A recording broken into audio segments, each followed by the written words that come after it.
Time and Eternity is the newest action JRPG released from NIS America, formed from the joint efforts of Image Epoch and Satellite.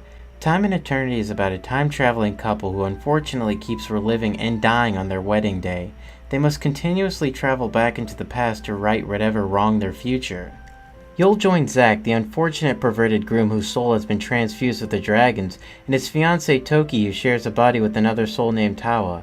The first thing you will notice that sets this apart from every other JRPG released this generation, other than its crazy story, is his amazing 2D hand-drawn anime design brought to the third dimension. Before you open your mouth, I'm not talking cel-shading 3D models. I'm saying this literally looks like an anime in motion. I've honestly never seen something like this attempted before, and I find it awesome that developers went with this unique visual style. Sadly, it's not without its faults. While the characters and animation look fantastic, lip syncing and certain animations can look odd. Also, the backgrounds and scenery while exploring can look downright bland and uninspired at times. I would have preferred if the backgrounds matched the anime style of the game by incorporating stylized 3D hand-drawn backgrounds. This to me was easily the biggest disappointment about the game. In-game, you'll spend your time playing a split-soul personality bride-to-be Toki and Tawa, and from a pseudo second-person perspective, Zack. As Zack, you'll converse with Toki or Tawa to build a stronger relationship with either or. How you treat them will ultimately affect the game's 3 endings. I really enjoyed these conversations as it got you to be better acquainted with the main characters, further fleshed out their history, and even added a few laughs to the already wacky story. Throughout the game, each time you level up, you will switch between Toki, who excels at long-range combat, and Tawa, who specializes in close-quarters combat. You'll be able to customize their own individual equipment, spells, and skills. While they can share equipment, how each girl is equipped is entirely up to you. My biggest gripe about this situation is that sometimes you want a specific girl to play as and not the other. There are items that can alleviate this problem and allow you to switch back at any given moment, but the minor grievance is still there because Toki and Tawa swap regardless every level up. In battles, you will fight off mobs one at a time. Now this can make or break the game for some people who expect it to be rushed by 4+ enemies at once, but the combat just doesn't hold the weight to allow that kind of flow. Instead, you'll be forced to strategically exploit and outwit your enemy's weakness. If I could describe the combat, it's a fantasy RPG's version of Punch-Out, meaning you'll need to dodge and weave your way out of enemies' attacks, recognize their pattern and weakness, then counter when the time is right. As you progress through the game, Toki and Tawa can learn tons of abilities, magic, skills, and even the power to manipulate the flow of combat itself.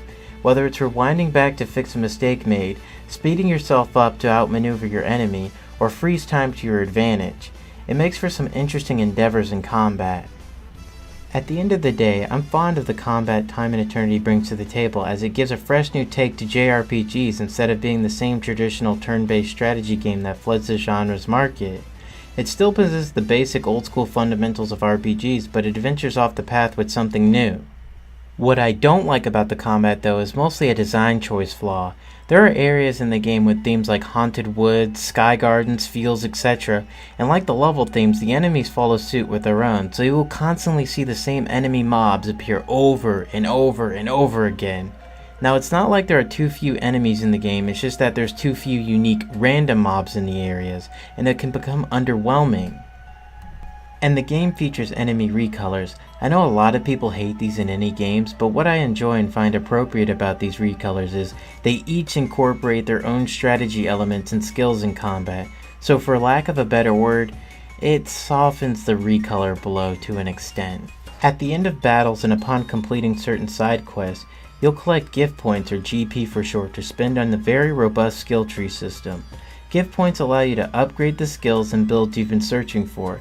Whether you're looking for more techs, buffs, assists, defensive or offensive strategies, it's all here. The music was composed by Takeshi Yanagawa and Yuzo Koshiro, who notably worked separately and together on games like Streets of Rage, Super Smash Bros. Brawl, Kid Icarus Uprising, and Shenmue. Time and Eternity's music is strangely catchy and campy. It never bothered me or annoyed the hell out of me, and I can honestly say that certain tracks became a guilty pleasure. Well, you want to know about the voice acting, right?